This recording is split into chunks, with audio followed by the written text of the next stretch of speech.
Bandara haïssait les chrétiens. Il n'aimait pas ceux qui croyaient que Dieu avait créé le monde et que Dieu pouvait pardonner les péchés. Il pensait que les deux étaient impossibles. Un jour, tout a changé pour Bandara. Dieu a un plan pour moi. Il a utilisé un chrétien pour me changer. Cette personne m'aide dans mes difficultés et dans d'autres domaines. Par lui, j'ai compris la grâce de Dieu et j'ai connu l'amour de Dieu à travers lui. C'est pour cela que je suis devenu chrétien. Après avoir accepté Christ par le baptême, Bandara voulait partager la lumière qu'il a reçue avec les autres. Avec cet engagement dans le cœur, il a décidé de devenir un pionnier de la mission globale.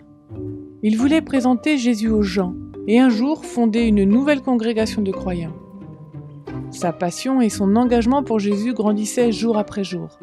La transformation dans la vie de Bandara était évidente pour sa famille et ses amis. Il a commencé à aller dans la ville, d'un endroit à l'autre pour partager l'amour de Jésus et son message de pardon. Les actions de Bandara ont finalement retenu l'attention de toute la communauté, mais pas pour de bonnes raisons. Ces visites régulières ont alerté un groupe de personnes qui croyaient que ces actions pouvaient nuire au village. Une bande énorme de jeunes ont comploté contre Bandara pour le battre, pour qu'il arrête ses visites.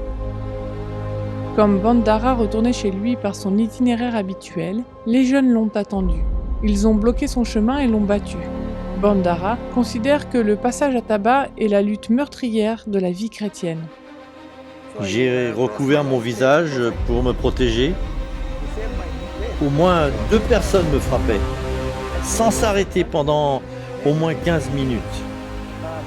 Après m'avoir battu aussi longtemps, je pouvais sentir qu'ils étaient finalement épuisés eux-mêmes. Ils ont utilisé un casque pour me frapper la tête. J'ai prié Dieu pour qu'il n'y ait aucune contusion grave. Quand je suis arrivé à la maison, j'ai regardé mon visage. Aucune égratignure, ni d'échymose sur mon visage. Bandara a survécu à plusieurs passages à tabac en restant ferme dans sa foi. Quand les gens ont entendu cela, beaucoup ont soutenu Bandara parce qu'ils savaient qu'il voulait aider le village. La passion de Bandara et son engagement pour amener plus de personnes à Jésus a grandi chaque jour. Si nous ne faisons pas notre travail d'évangélisation, qui le fera? Dieu nous a choisis et Dieu nous appelle. Qui enverrai-je et qui marchera pour moi? Alors, nous devons aller. Prions pour Bandara et les autres pionniers de la mission globale qui servent malgré les risques qui accompagnent leur engagement.